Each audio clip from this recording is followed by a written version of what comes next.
All right, we have with us Dalton Nice, the GOAT today, registered dietitian, someone who is very, very deep into the nutrition field and industry in multiple different capacities. So really excited to get in with you guys. But D Nice, thank you. Thanks for coming on. And another special guest, Coach Ricky Rickers, here today. Hey there. Always a special, always a good one when he comes on. But D Nice, thanks for coming on today, man. Really appreciate it. Hey, I appreciate you guys having me. It's been great to see what you guys been doing. And yeah, I'm pumped to answer the questions and give you guys my background. And yeah, I'm pumped. As I said earlier, it's going to be hard for us, especially I feel like when you get people like-minded like us, when you start getting on this topic, because nutrition, there's so many different things to hit on. I said it's going to be hard to try to keep it on a straight line from start to finish of this podcast. But I know that with some of the questions that we have, some people had given us some questions to ask you specifically that we'll be able to get a shit ton of really good information out. Awesome. But you came on, you joined us for one of our Zoom meetings with our No Windy Sleeves team. Yeah. And they freaking love that. I mean, I have a whole 2 pages worth of notes from that one myself. Awesome. Yeah, dude, you guys are asking some great questions, and there's honestly so much misinformation out there that like I just can't even begin to start anywhere with it. It's people just get confused because it's really not as difficult as it may seem. But with everything out there, that with social media, everybody just reads one thing, and the next day they'll see something else, and yeah. So there's a lot. I always say there's a lot of the social media warriors out there that claim they have it and they don't. Self-proclaimed experts. Exactly. Yeah, exactly. But so give us a little bit about your background, kind of how you got into this field. So where you're from, where you went to school, what you went to school for. Sure. Yeah, so I was always a basketball player growing up. I always wanted to get into something that was related to athletics. Graduated from Quakertown, Pennsylvania. That's where I So yeah, man, Q-Town. Right. After that, I took some time to kind of figure out what I wanted to do because like what 18-year-old really knows what they want to do right after high school. So kind of took a little time, kind of came up with, I was like, you know what? I always want to be a personal trainer, but then I was like, I kind of maybe want to go down a different avenue. So I thought maybe let's go to the other end of it, which is nutrition. So I started looking around at schools that had good programs. I saw Westchester did. So I graduated there in 2016 with the Bachelor's of Nutrition and Dietetics. And then to become a registered dietitian, you have to have an internship. So I went out to Bluffton University and did like my 5th year of school, I guess you could say. And then we have to take a test, just like a nurse would, like for an RN. We take our RD exam. Took that. I became a dietitian for a long-term care facility, which I'm still at today. And then halfway through, I got asked to run the department. So I run the food service operations as well as the clinical. So I've been blessed to have, a great foot in the door right away. So I've been learning a lot of things from like the management end, as well as clinical, getting to see all these different issues that pop up with different patients, and then discussing, interventions with MDs and, nurses and social services and all different departments. And you get to learn a lot about, these people and, how to help them out, especially, on my end is what I focus on, the weight, and providing them good information and getting There's got to be something in the water in Q-Town, because I know so many people that are freaking like strong as shit, like lift, like, you know what I'm saying? I can name like 6 of them off the top of my freaking hand. I'm like, how is that even possible? Everybody says that, but I think it's just because we're just like all the Q-Town people are all like closely related to each other, meaning like we've all grown up playing like football or sports together, and everybody's just like kind of like a family Q-Town. So everybody always kind of hangs around, whether they live on the outskirts. Like me in Pennsburg, I'm like 15 minutes out, and all the gyms are pretty closely intertwined with each other. So everybody sees each other, and we all motivate each other. I don't know. It's just what I've been noticing since I got into lifting. Like everybody just knows each other, and we all try to push each other to get bigger and stronger. Yeah, I mean, it was always, I was a couple years behind him, and his year that he graduated was like huge into weight training. So you, as a younger kid, want to be like, oh, I got to catch up to them. So then it kind of was a trickle down effect, and now everybody has kind of carried it on. Yeah, dude, for sure. Level, you know? I love that. I agree. More places need to be like that. You know what I'm saying? So kind of going off that, nutrition and diet, diet wise or dietetics wise for you, was that a piece of your training that always intrigued you a little bit more than the actual, making programs and stuff like that, to make that switch from wanting to be a personal trainer to wanting to, be a, in the field and what you're doing? Yeah. Because I always just thought of it as something that was just like very complex, and I just wanted to know all about it. The human body is just so fascinating, and there's so many things you need to understand about it to be able to apply it correctly. And I that was just something that always fascinated me, and it's always changing. There's always new research coming out every single year, and it's just always something that kept me intrigued. That's what's crazy about the nutrition, more so than training, I think, is that every year there's something new. If you don't open up a book in 3 years, you are going to be outdated in the industry, and you're not going to know anything of what people are like currently practicing. Exactly. Exactly. Like, do you guys find that? Sorry.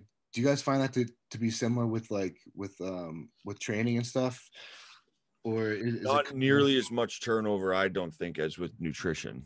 Okay, yeah, that's what I would think too. Yeah, I think with training, the test of time has always seemed to come up with, the basics are going to get you where you need to be, with whatever your goal is, and there's always, there's a beginner, an intermediate, and advanced. As you go up the ladder, obviously things can get more complex, but the test of time has shown that the basics will always be the basics, and they'll always show results. Yeah, I'm so glad you said that, because that's literally all nutrition is, bro. It's the basics. People need to do the basics, and then they can achieve what they want to achieve. I mean, it's just what we need to go off of. Like, people want to complicate stuff, and I need to try this fad diet. I need to try this fad diet. This one, so and so lost so much weight on. That's what I'm gonna do. And then they restrict different foods. They become, or they get nutrition deficiencies from excluding that food group, when they could just be simplifying things and learning what the food groups are and learning what they do to provide our bodies with and benefit our bodies. And they can make it fun and try different foods every single week, pick different foods from different food groups, and eat nutritious whole foods. Like, if you just keep those basic principles, you're going to be fine, instead of making it difficult and thinking of food as like a negative and like a punishment. I think you hit a lot of that was a pretty loaded statement there, and you hit a lot of things that I think people would have questions on. At least me personally, you started with those fad diets, right? I mean, the term fad just means it's a fad. It's going to come and go. So, in my opinion, I don't think there's a lot of merit to them. Do you think any of them have, like the keto, the, low carb, whatever it is? Do you think any of them have merit, and do they have any use at certain points, or do you think it's something that most people should stay away from? That's a fantastic question. And there is, to some extent, they all have their application. Like, for example, the ketogenic diet, if you're someone who has epilepsy, that's been shown throughout studies that that's a very effective diet in preventing seizures. There's now becoming research that low carb diets are better for cognitive performance, and you want to have a diet full of healthy unsaturated fats. There's that going around. You have intermittent fasting. There's, for people who maybe have busy jobs, they can't eat during the day, and then they fill their calories up later in the day. You know what I mean? Like, it depends on the individual. Every individual is going to have different needs. If I'm working with a construction worker that might not be able to eat all day, I've worked with bodybuilders that were construction workers. They can't eat their beef or their chicken, or what I mean, their eggs, unless they want to eat it cold throughout the day. They have to kind of save their calories for later in the day. It just depends on the individual and what they need. But I would have to say that I wouldn't agree with any of them, because the general population just needs to know that we need to eat the food groups and have a variety, and not make things difficult when they, or make things more difficult than they have to be. Yeah, I always say with that, like with those fad diets, and especially with the body, anything that's going to change that quickly, the body's not made to change that, drastic, right? It's probably doing more harm to you and your body than it is good. The body's supposed to be fueled by these, nutrient dense foods, and good protein and good fats.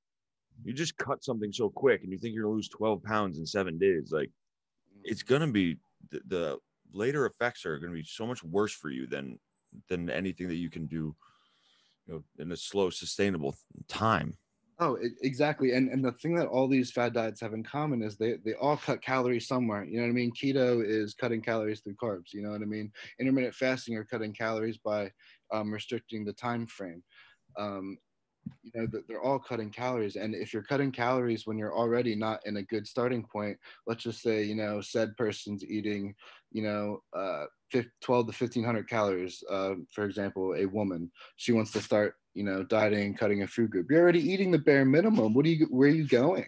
You're not going anywhere. You're just digging your thyroid into, or you're basically taking a bat and beating your thyroid, and your metabolism is just going to suffer, and you're going to be on thyroid medications because you're going to be doing this for a long period of time, and your body's just going to suffer from the lack of food. And yeah, it spirals. I think you hit on it. There was, you can't go into one of these specific diets, these fad diets, how you alluded to. It could be beneficial to certain people. Well, if you think you're that person, you have to have a well-balanced diet to begin with, to know if that fad diet is going to be specific, or I don't want to say fad, that specific diet is going to work for you as an individual if you have no starting point. Mm-hmm. You know what I mean? Exactly. So I think that's a great point. And one of the basic things we learn in school is critical thinking, right? Like, we need to critically think. Like, we need to take the general recommendations and apply them to our lifestyle. That's all it is. You know what I mean? Like, you might be a person that needs to adhere to something different than I do. Just take your life, for example. Me, I have breaks. I have, a couple breaks that I can make meals for. So let's pre-plan ahead. I can eat at this time. I can eat this time tomorrow. So let's prepare my meals and not be unprepared. So when I get to that point, I'm not struggling. Oh, I have to quick find something to eat. And before you know it, you're grabbing something crappy out of the at work, or you're going out because you don't have anything made. That's like the worst. I always say, like, meal prepping, people don't do it because, like, and they post up on like social media because it looks cool. Like, meal prepping can be like the difference between succeeding and failing with your goals with your body, because very rarely you're going to find something that is portioned properly, cooked the right way if you go out and get it. One of the healthiest things you can go get is like a Chipotle bowl, and the way they cook that is still like shit compared to how you'd cook it at your house. Like, it's preparing that, not having to go to Chipotle for lunch is a huge piece of it. But Exactly. again, like you said, you got to map out your week. Exactly, because what it comes down to is calorie control. You know what I mean? If you wanna lose weight, you gotta control the calories, and how you control burning calories is by pulling food back or exercising to burn calories. The basics, man. Basics: exercise and controlling food. You know what I mean? If people would just learn that, and consistency of day in and day out, you know what I mean? It's easy. Rick was about to ask something. Do you want to ask one, Rick? I got one on there. Well, yeah. I mean, you kind of alluded to it a little bit in the beginning of deficiencies, and how restricting your intake can lead to certain deficiencies, which I think is kind of unspoken, and can lead to some serious problems that you wouldn't really realize if you don't really know about it. So in your demographic, and maybe just in general, in terms of certain vitamin deficiencies, macronutrient deficiencies, whatever it might be, what are some of the common ones that most people have that they might not realize? Sure. Iron is one of them, and that's a big one for women.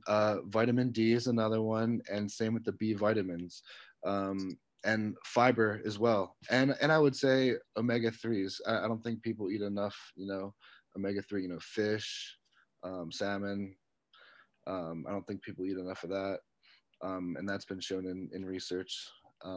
But iron especially, and there's some information out there that people need to understand too, is a lot of women want to restrict meat, and that will lead to iron deficiency. Yes, you can get iron from vegetables, but there's different irons. There's heme and non-heme iron. Non-heme iron is in vegetables, and it's not going to be as absorbable as the heme iron in meat will. So just taking out meat, you know what I mean? If you're a woman, you want to be vegan, sure, that's fine, but you got to make sure you know what you're doing. You don't mindlessly do something. If you're doing keto and you mindlessly do that, you're going to be running into fiber deficiencies, the B vitamin deficiencies. I feel like that's a big thing. Do you get that a lot? Like people are like, hey, D-Nice, I'm doing keto. I'm doing low carb diet. Like they have no idea about the small things that they're fucking their body up with, or something. You know what I'm saying? Like, yep, dude, all the time. And I have to hold my tongue sometimes. Sometimes I'll just start explaining that to them, and then they just go, oh, okay, and then they just don't want to hear it anymore, and then they'll just walk away. But I hear it all the time at work. Some of the nurses will tell me, oh, Dalt, what do you think about keto? And it's like, oh, now I gotta have this long conversation because I have to explain this whole entire thing to them because they don't understand it. Whether keto, sure, if that's what you want to do and that's what you enjoy, fine, you know what I mean? But you have to have some kind of reasoning behind it. You can't just do it because you want to lose weight. You got to know why you're doing it, and the negative parts about it, so you can make up for that somewhere else, whether it's a vitamin or, you know what I mean, or a tablet of some sort. What are some things, even if somebody's not doing a specific diet, but it's just kind of the way they eat, they're not huge meat eaters in general. They just don't really enjoy it. And they might not know about the iron deficiency. What are some red flags that pop up in your life that may be like, I'm iron deficient, that you could know without really even, like symptoms of it, I guess? Sure. Like low energy is usually the biggest one. If you think iron is what carries oxygen throughout your blood, so if you don't have sufficient iron, you're gonna have low energy. You're not gonna be able to perform well in the gym or in life. But bruising easy is also one as well for iron. But mainly you just want to look for low energy. But blood work is where you're going to be able to see. Yeah. You know what I mean? That's a great point, because I think one thing I tell a lot of athletes is, if you feel like shit, don't go and be like, oh, I need to add this in. Look backwards and say, how's my sleep? How's my nutrition been? What am I missing in terms of my intake that's causing me to feel like this? I feel like everybody looks in the future. Oh, well, how can I fix it? Well, sometimes you have to look backwards and say, what have I been missing in the last couple of days? Yes, Jones. I wish I knew what I did now, or no, I wish I knew in high school what I do now, because the way I ate to play basketball was just terrible. And it makes me think of all the athletes now. Like, you can perform so much better if you just knew the basics of how to eat and stuff. So like for example, you just said the athlete comes in and says, oh, I'm tired. You got to check the basics first. Let's run through the sleep. Am I getting the sleep? Am I getting proper deep sleep? Am I getting to bed on time? Am I waking up in the middle of the night all the time? You got to evaluate that, and then you want to evaluate, okay, well, let's check my diet. I'm an athlete, so I'm going to need carbohydrates. That's a big thing with athletes. That's the main source of energy. So am I eating enough before and after I work out? Am I getting enough hydration throughout the day? Let's make sure those boxes are checked. Am I eating, lean meats? Am I eating, omega-3s? You know what I mean? Am I getting the baseline nutrients? If I'm not, then let's pick something from that and try to see if that's the issue. You said that last time we spoke. It still sticks with me. I talk about it all the time with like my athletes now and stuff. People that come to you and say they want to start keto, and you're like, well, are you sleeping and drinking enough water properly first? Because nothing works. I forget who said it, but it's like you're stepping over $100 bills to pick up dimes. Exactly. If you're not sleeping and hydrating properly, no other diet's going to matter. Exactly. So those are like the first and probably the two easiest things for you to be able to control is if you feel a big difference in your body, right? That's last time you came on, and it resonated with me. It's like, Mhm. get your sleep, drink your water. You're going to immediately feel and see a difference in your body. Exactly, dude. And I even have to do that with myself too. Like I'll have to catch myself. I'm like, damn, I'm really been dragging the past couple of days. Then I gotta think to myself, shoot, well, I was up the last couple of nights. I didn't really sleep that well. You know what I mean? Or oh shoot, I didn't really drink enough water last night when I got home from work. You know what I mean? You gotta really look at your body and listen to it, and just try to, if you don't know how to interpret the signs that it gives you, ask a professional. Or we have the internet in our hands, we can research stuff. We have to listen to what our body tells us, and that's going to be a huge benefit to everybody. Yeah. I mean, I think that's huge, is just listening to yourself and evaluating, like you said, critically thinking, which nobody ever thinks of that way, but just take a step back and think outside the box a little bit of what your experiences have been in the last 24, 48, 72 week, whatever it might be, to lead to where you're at now. I know right now I'm in so much pain because I'm dehydrated, because I drank 1 gallon of water since Friday. Usually I have one a day. You know what I'm saying? Like, I know that my body hurts, like in pain right now, literally because lack of hydration. Yeah. And like, it's like, holy shit. If you view your body as the vehicle, right? And you're like, your truck's not going to run if you don't put gas in it. Food is literally the fuel that drives your body. Once you can make that switch, for me, that was what changed everything. Now, when I'm about to snack, I'm not thinking about what tastes good. I'm thinking about, do I need more energy? Do I need more carbs? Do I need some fats? Like, Right. Dude, yes. It's so hard though, because people say it all the time, and we'll listen to people like you, and like, I don't know, like, do you get a lot of pushback with that when you're like, listen, I know that the internet and all the books have told you carbs are bad for you. Go have some carbs. Like, you deal with a lot of pushback on that? Yeah, I do, but as long as I explain it to them, then they're usually okay with it. It just has to make, like, people, for most people, it just has to make sense in their head, and then they're okay with it. But if you don't know or have a baseline knowledge, you're not. So you're gonna go based on what you read. Like, oh shoot, people are saying I can't have carbs past this time, or I'm gonna gain weight. You know what I mean? If they don't understand nutrition at all, they're just gonna think that. Where So do you as think, long as you, sorry to cut you off. Where do you think that came from? Like, the hatred for carbs? well, it changes throughout the years, man. There used to be a hate. It used to be fat, in the I think it was in the 90s, where they really demonized fat, and then keto kind of came back again later on, because it was something that was developed way back, and then it just came up again. But it kind of changes throughout the decades. But right now, just because the obesity epidemic is so bad in the United States, they're linking it more to overconsumption of carbohydrates, which is true. It is. We as Americans overeat carbohydrates like crazy, so that's why they get the big X on them.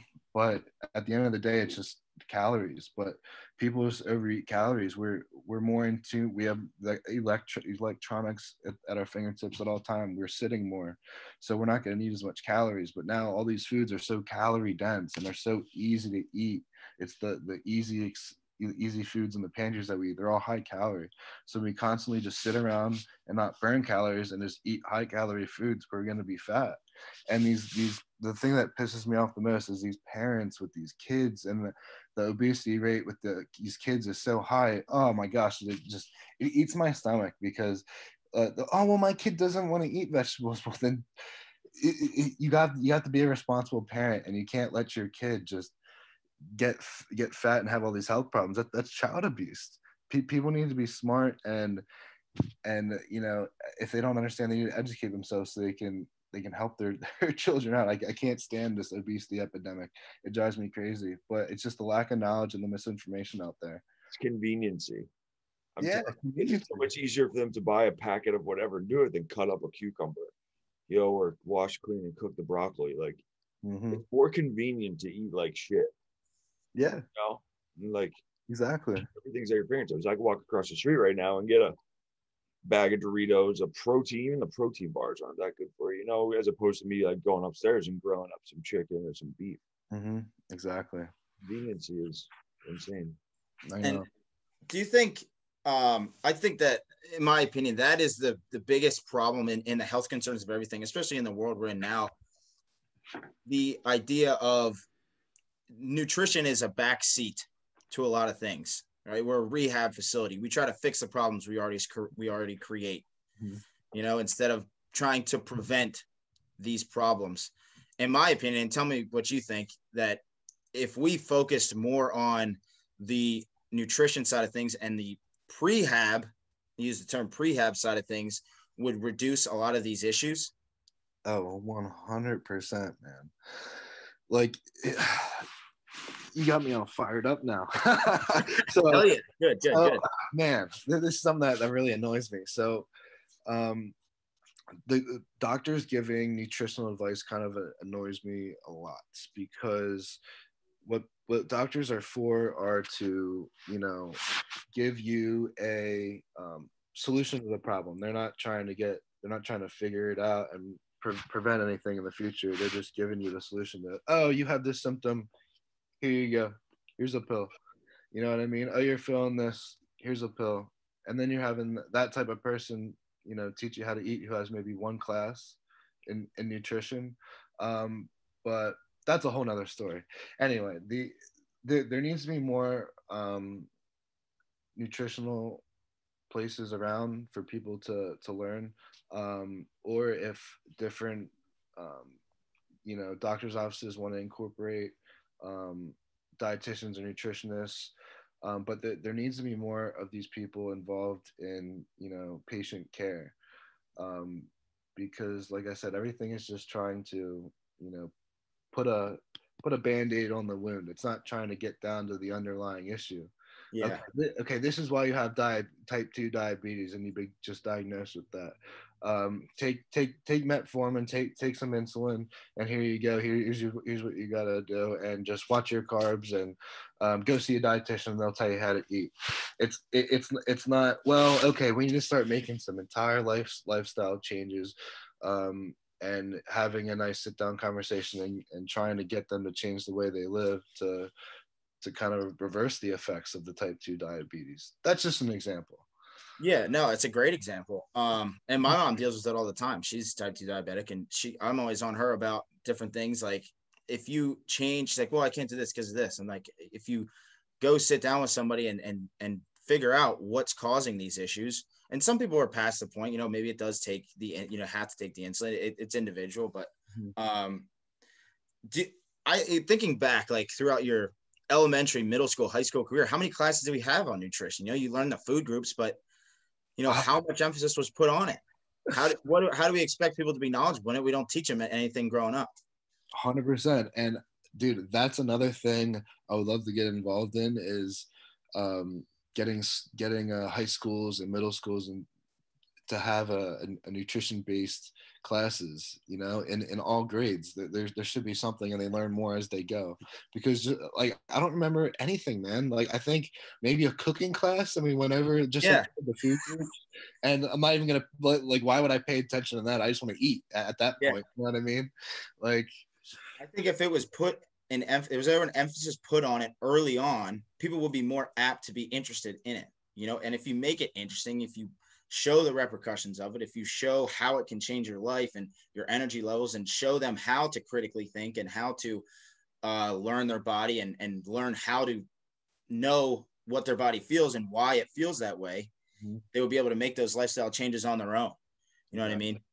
So I think, in the same sense, obviously we're at the point now where people are they're not knowledgeable in it. And if somebody wants to get knowledgeable in it, what do you think the best steps in going forward in trying to learn more about nutrition, say if they're in high school, or if they graduated high school and they have some deficiencies and they want to get interested? What do you think the first thing is, you know, moving forward? Where can they get information? What do you think the best route to go of how to get more knowledge? Sure. If you're good at articulating the websites and knowing which ones are good and not good, I guess you could say, meaning like the .edus, the .orgs. Like if you're looking at good websites, you know, and seeing who the writer is, make sure it's like a registered dietitian or someone a professional in that field. You can, you know, do your own research and self-educate. We just gotta be really careful because you gotta understand who the author is, and as well as the site, because that's where you start to pick up bad information if you're just gonna start reading on like what's for example, what's a magazine, Men's Health. What's that? Men's Health. Yeah. For sure. If you're just going to read something in Men's Health and you're going to educate yourself on that, probably not the best idea. So if you're going to going through websites and understanding what's good and what's not, that's one way you can do it. Or just talk to a health professional. You know what I mean? Find a local or online registered dietitian that you can talk to, you know, explain all your issues, you know, ask all your questions. Because usually, like, once you get all your questions answered and you understand how things work, you're probably good. You know what I mean? Like that's what I try to explain to some of my clients. Like, hey, I want to work with you month to month. I'm like, well, how about this? How about you work with me for a couple months? I'll explain you the whole entire process and what you need to do to succeed the rest of your life, and I'll give you the tools you need to succeed. Yeah. I mean, that's with anything too. Training's the same way. If you can have a personal trainer your whole life and just go there and do what they tell you, but at the end of the day, you want them to learn what works for them, and you want them to gain the knowledge so they can end up going and doing it on themselves. You know what I mean? I think self-evaluation is a huge thing that people miss, and that skill, which I think it is a skill, is so important in your own progression as your health and wellness. And for some reason, it seems to have gotten lost that people, and I think it's a convenience thing where just people want to just be told what to do. It's easier and they don't really have to think about it. You know what I mean? It's just, but at the end of the day, you got to pay for that. If you want that, you're going to have to, you know, and if you can afford it, you can do it, you know, so be it.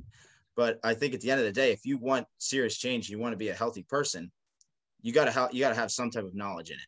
Yeah, for sure. And back to the question too, more specifically, like if you're a high school kid, you want to learn more, you know, like ask a gym coach or one of the sports coaches. I'm sure they know somebody, you know, intertwined with nutrition, or if that's something that intrigues you, you know, study it in college or take an elective nutritional class. You know what I mean? Yeah. Get that baseline knowledge that you can take the rest of your life. And I think too, in the same sense, like being able to take that information, but not hold it to a standard and be like, oh, this is it. You know, like being able to take that information, be like, okay, this is what this person told me. This is what this person told me. Let's try them out, see how it works, and then kind of make up your own assumption or own idea that works for you specifically. You know, just blindly following something may not necessarily be the right thing to do. Being able to take in that different information and create your own idea of what is going to work best for you. And that's with anything in life. You know, everybody's out to make $1. You know, you got to remember that at the end of the day, everybody's trying to make money. And some people are doing it in a good way and are trying to actually make you a better person or healthier. And other people are doing it just, you know, to collect your checks. Exactly. So being able to take that information and create your own lifestyle, I think it's the most important. I couldn't agree, man. That's what I do. I'm sorry to step out. She literally just pounded down up there, but having, like Coach Cox says, having a big toolbox, but knowing which tools to use and which ones work together. Same thing with like nutrition. You know, like I know I've learned a decent amount about intermittent fasting. I've learned a decent amount about flexible dieting or count. You know, it's like, but I've had to go back and try which ones work for me and you know, use them in different times, essentially. You know, like going on vacation, I'm an intermittent fast, right? Just because I want to feel leaner in the mornings. I don't want to eat a bunch of food from maybe out of the country, like whatever, but understanding to when to use them. And then I just came back on, and I heard you guys saying, like, ask your gym teacher and stuff. Most people, and I know for Rick and I would assume, you know, for you, I love when people ask me questions about my field. Yeah. Right? And they want to learn. Like, you're in it. You chose to go into a profession that works directly with people to help people. So when someone comes ask you for advice, you're like, yeah, that's what I went to school for 5 years for. Let's fucking go. Yeah, you know? Bro. You got to flex that degree, man. Yeah, dude, fucking, I mean, I have a criminal justice degree, but or whatever it is, you know what I mean? You know, it helps some people every now and then. No, it's like like I said, when you choose to be in an industry and a field that directly works with people all day, every day, like your job is to help people. So when other people come up and ask you, I know for me, I feel, and Rick's the same. Like I love when people come ask me about training or send me a video of them like squatting, like, hey, what do you think about this? You know, and it's not for the money always. Yep. And then the best feeling is when they come back, hey, I did what you said, and I hit that PR, man, or I lost all this weight. And then you feel so good about it. I'm very I admire like and a little like envious of people in your field and what you do, because I think when people really grasp the concept of how important nutrition is and supplementation, it's life changing. Like I forget who posted up yesterday, but it's literally like you don't need all this crazy medicine as long as you're eating right. Like food is your medicine. You don't need all these pharmaceuticals if you're just doing the right things. And when you can get people to really grasp that and that feeling, it must be freaking unreal. Yeah, man, you can definitely eat your way to success. Years of healthy eating will prevent having to take all those medicines later on. And then again, some people are predisposed to stuff and things come up like, that you don't really have much control over, with diet. But in a general sense, that's the key, bro. That's the key. Do you have like a general way that if you were to make meal plans for people, do you have a general type of way that you do it for everyone and then plug it into their specific needs? Or would you be like, Rick looks like he could use some keto. Tut, you should fast.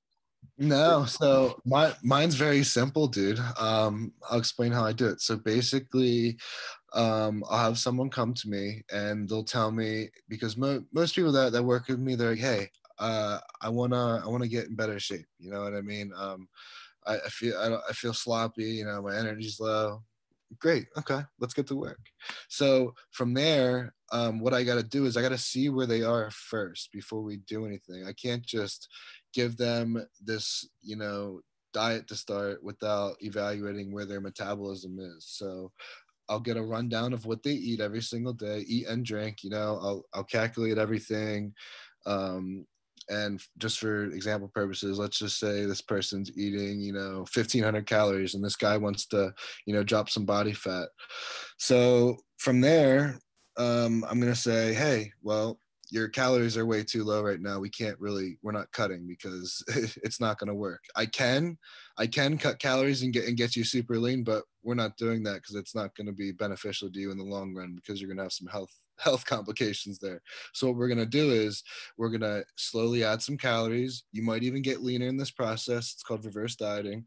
We'll build your calories up a little bit, get you to more of a starting place to lose weight. And then once we get there, then we'll start pulling calories and, we'll evaluate the bodily changes and kind of go from there. But yeah, generally, man, I have to start with where they're currently eating, because you don't really want to mess with people's metabolisms too much, because essentially what you're doing is you're just evaluating feedback every single week. You're telling somebody what to do. In this sense, you're giving them a meal plan, and you got to see what happens from there based on, the past experience or research, and like, for example, Joey, my bodybuilder, I gave him a meal plan, and he's 6 days out. So every single day I'm changing his diet and I'm making predictions of what I think is going to happen. Okay, I'm giving you carbs tonight because I need you to lose some weight, which sounds weird, and then he'll lose 2 pounds the next day. You just have to know why you're doing something. That's such an interesting piece, dude, with that, especially with carbs and stuff. I think that's one of the biggest misconceptions, is just like, you see people, they want to lean out and they just try to cut every calorie out, or they're sitting that range of just not doing anything, not getting leaner or not growing. You're just like, here. Yeah, and here's what happens when people do this, dude. So people want to start cutting calories and they don't take account their protein intake, and then they lose muscle, and then they become skinny fat. That's what happens. What I do every summer. This summer I didn't do it. I kept the majority of my strength from the winter. So I was pretty happy. But I saw a big change when I actually upped my calories. I told Rick this the other day. I said, Rick, what, you want some juice or something? Because he's stronger now, but he looks very lean. I see him eating fucking 6 to 8 eggs a morning. Like people would be like, dude, there's so much fat in those eggs, blah, blah, blah. He was here for less than 48 hours. I think he had multiple Walmart chicken sandwiches, 7-Eleven chicken sandwiches, but the way he's eating these foods, his like metabolism or whatever is kick. Like he's way leaner now, you know? And when you said that about, you know, getting people are going to lose some weight as you initially up their calories, to me, it clicks in my head because I see with Rick, and then I experienced that same thing last year. Yeah, man, because you're like creating a fire, you know, and you get that body burning, and then it just becomes a machine, and you just constantly, you can eat more food every single day. But when you have these really stupid high calorie meals at night, when you binge, you throw off that machine that you just built. So you got to be really careful with cheat meals and stuff like that. I had a couple of people ask me about what you think about eating like late night. You know, people are like, I don't want to eat after 7. Not if they're intermittent fasting. Sure. What's your thoughts on like a late night, like insulin spike, or having a snack before bed? I mean, it all comes down to their total calorie balance for the day. If you have it, let's just say you're to maintain your weight, you got to eat 2,000 calories a day for this person. If you like eating at night and that's something you enjoy and you don't want to cut out, save a certain amount of calories at night for yourself to eat, and then you'll be able to keep your weight. But if you're gonna eat the majority of your calories, during the day, and then at night you overeat your total calories, then you're gonna get fat. So I know for me, when I eat, the later I eat, the more hungry I am the next morning. The later you eat, the more hungry you are in the morning. Yeah, I don't know if it like kicks on my metabolism or something right before bed. Whereas if I stop eating at 5, I'm not burning. I don't know, but I wake up hungry as shit if I have something late night. Yeah, that's possible. That's possible. And then I wake up and I roll over and I see Rick's already like down like 6 eggs for the day with his egg flip. What I think the term metabolism gets thrown around so much. And the idea of metabolism is the most complex thing in the body. Like, I don't even think it's truly understood yet of how it truly works. You hear people say, I want to speed up my metabolism. In my opinion, I think that just, you're trying to say, I'm trying to make my body more efficient. Like, what are you actually trying to do when you say we need to speed up your metabolism? Yeah, when we want to speed up metabolism, that more so just means allow your body to handle more food and keep a ideal body composition, if that makes sense. Yeah. With that, like if you have a fast metabolism, that usually would mean that you're absorbing the foods faster. So you're giving your body energy faster. So and then in turn, would you be able to train more efficient? Exactly, because those nutrients are getting what's the word I'm looking for? Partitioned into the cells, or they're getting partitioned into the desired cells that you want. So once you create that efficient running body, you're recovering better, you know what I mean? And then you can train more frequently, and because you're not gonna make gains in the gym when you're just beating your body down into a hole and then you're not recovering, and then you go back into the gym and you expect to perform after you just haven't recovered that muscle fully. You know what I mean? What the doctor said the other day, he's like, actually working out is actually bad for you. Like he said in a way, like, you're actually damaging your body. Obviously you need it to grow, but you make all of your gains and improvements in your body is when you break it down, then you allow yourself to recover outside the gym. Exactly. Sleep and food, what you're actually doing to your muscles when you're working out, that's not what makes you grow. Exactly. Yes, exactly, bro. So when you're in the gym and you're working out, you're breaking down those muscle fibers, and then when you eat the proteins, the proteins break down amino acids, which create new muscle and rebuild what you just broke down. And then the fats and the carbs help, accelerate the process because they're all intertwined with each other. It's crazy to think, if you look at it too, like, I've never thought about this in my life. Most people say they want to speed up their metabolism because they want to lose weight. I want to fucking speed up my metabolism now because I want to recover and train better. Yeah, man. You know, I never even really thought about it like that. I always just thought of then it just allowing you to eat more food and not get fat. Yeah, dude, there's so many different ways you can you I can love look that at it shit. for. I know, dude, it's so deep and it's so complex. That's why I always tell people just keep it simple and let me just teach you the basics.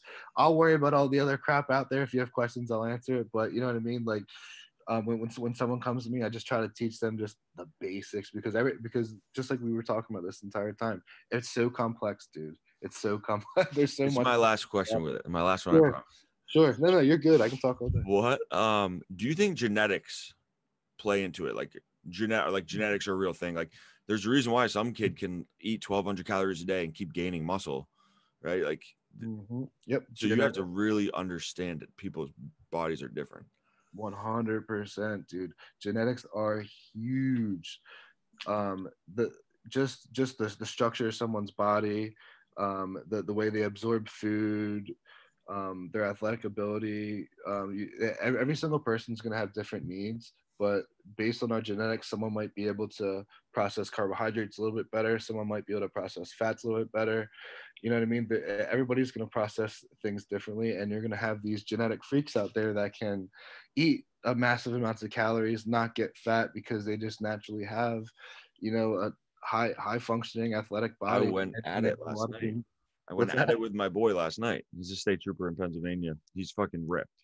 He's like, dude, I eat like 1,000 calories a day. He's huge, strong. Just came in, walked, hasn't touched above 275 bench. Just came in and did like 315 for 3 yesterday. Yeah, Just man. like, and I was like, dude, I would fucking do anything to have your genetics. Like, I work my, and I was like telling him, I was like, I'm not saying you don't work hard, but he was saying that the only reason he can do that is because he started training at a younger age than me. Like, and it has nothing to do with like, I was like, what'd you eat today? He's like, I just had McDonald's and this and that. Shirt ripped. Right. So we were going at it. I was like, genetics are fucking real. I was like, look at me. Look at the way Rick's made up. They're so different. Dude, genetics will tell you everything. They'll tell you how big someone's going to get, how someone should eat. They tell you everything. If someone's going to get a disease later in life, there's tests now out there that you can get done to see what diseases you're susceptible to get when you get older, and that's based on reading your genetics. I said, why don't you look like DK Metcalf if you train that hard? I bet you actually trained harder than him in high school, right? And that's the thing, when you have these genetic freaks that actually have that mental capability to apply all the basics and be self-disciplined, they're going to be the people you're not going to stop. It's just like if you look at pro bodybuilding. LeBron. Yeah, bro. LeBron, he's an insane specimen. And then you look at other people that are 6'8" and similar to his size. LeBron has that genetic athletic ability where he could play any sport. You know what I mean? Like that's something you got to be blessed with, man. You know what I mean? Dude, it's actually insane when you think about it. It's like nuts. And I look at it with understanding that, like, why are my brother and I naturally just randomly good at golf? Like just both of them and I are just randomly good at golf. We didn't start practicing earlier than anyone else. There's like little things like that just, why can Tim Lincecum throw 98 miles an hour and he's 5'8"? Why can't Rick do that? Hard work only takes you so far, and then you need a little bit of gift. Oh yeah, you do 100%. I actually recorded you saying that I'm sending it to him. Perfect. Yeah. I'm petty as fuck. I don't care. I think that just go like knowing the genetic background that you have to be able to either double down on the shit that you're good at, and then just get as good as you can on your weaknesses, and those are the things that you have to focus on. The things that you're genetically deficient in, if you want to say it in that sense. You're going to have the upper hand on your genetic positives, and then you got to try to double down on your weaknesses. And have you guys ever done one of the tests like that tells you like how your body breaks down carbs and fats and stuff? Like, you've done the genetic test? Let me tell you this. My best friend just got this done. I just did. You take a shit in a bag, right? And you send it off, and they literally test your crap, and they send back to you what foods agree with you, what foods don't agree with you, and it lists so much information about your body just based upon how your food was digested. When we get off this recording, I'll share my screen with you guys. I did one probably a year and a half ago, was not shit in a bag. No way. It was a swab in the mouth. It's called athletic genetics. It came back and showed me that my body metabolizes carbs way faster than it does fats. Gotcha. Right? So, and it tells me like where I'm at risk for, like hamstring flexibility, for pulls. Like there's a lot of really good information. I took that and I just started upping my carbs and dropping my fats a little bit because I was like, well, let's see if my body can really Sure. Fucking game changer, dude. Yeah, dude. Like insane. The little things. It was, and I felt myself having more energy. I watched myself burn off body fat, but knowing that test showed me that my body burns, and Rick's might be different. Exactly. You know, and that's where the individual comes. It comes down to just the individual and the needs of that person. We're all different. Do you think depending upon who you are, you can get accustomed to something that you're not specifically made for? Like if you do burn carbs well and that your body is actually predisposed to a large amount of carbohydrates, but you don't do that, and for years you've had a low calorie diet, can your body get accustomed to that and be okay, but actually not functioning optimally? Loaded question. Rick's the king of the loaded questions. I would say yeah, because I mean our bodies adapt to basically everything because that's just what we're designed to do, human nature. You know, we adapt over the years with everything. You know what I mean? Like the food selection. You know, like thousands of years we ate differently, and our digestive systems were differently. Now they're completely different than they were years and years and years ago. You know, so I would say yeah, just because everything that our body does, it adapts. So I would assume with those kinds of things, it would too. I can't see why it wouldn't. I mean, you would then, you could kind of think, well, even if it does do that, are you still predisposed to long-term health defects that could arise from living that lifestyle for so long, even though your body doesn't really agree with it? You kind of have to overcome. And again, that all depends too on like how abusive they're being on their body. You know what I mean? Like you could be. So let's just say, for example, Chris. You know, he eats higher fats and doesn't eat higher carbs, even though his body said he should have higher carbs and lower fats. As long as he's not, abusing the fats and treating his body like garbage, and he's exercising daily. You know what I mean? I can't see. I went ham on the carbs when I found that out. Bagels. 3 bagels. I don't blame you. If anybody gave me that news too, I would. Oh shit! I'll pull it up for you guys. In wrap, what if you could give one piece of advice, right? Just for someone that's looking, and this is fucking super loaded, super broad too. You're good. Your number one piece of nutrition advice. So if you have people coming in right now, you wanted them to take one thing away from this, what would it be? Sorry for loading you up with that one. No, bro. That's a great question. I would say listen to the signals your body is telling you. They're never gonna really tell you the wrong thing. If you're super tired, you probably need to rest, and you probably haven't slept well, and you probably aren't eating that great. Just think about the basics. You know what I mean? And listen to the body and eat. So, for example, if eat when you're hungry, not because you're bored. Listen to the signals of your body, and you can't go wrong with that. You really can't. Well, stick to the basics. Practice that. Maybe start with. Keep it simple. Yeah, and it's also called intuitive eating, you could say. If you want to eat that, like eating when you're hungry. You know what I mean? I love it. But yeah, we can talk all day, Brad. I know. Dude, we're definitely gonna get you back on talk about, because my mind is going right now and like where I want to go. But thank you so much for taking the time out. I know it's a Sunday, you got the birds on back there, but thank you for taking the time to hop on with us. Love what you're doing. Look forward to hopefully continue doing some work together, dude. But we appreciate you coming on. Absolutely, I appreciate the time, and it was a pleasure. We'll have to get you down to Jersey for the next one. We'll get a lift in. We'll eat some food. 100%. The in-person ones are always fun. We got these new mics that Rick loved too. So perfect. Can't wait, man. All right, bro. Well, I appreciate it. Coach Rick, thank you. Yes, sir. Over and out.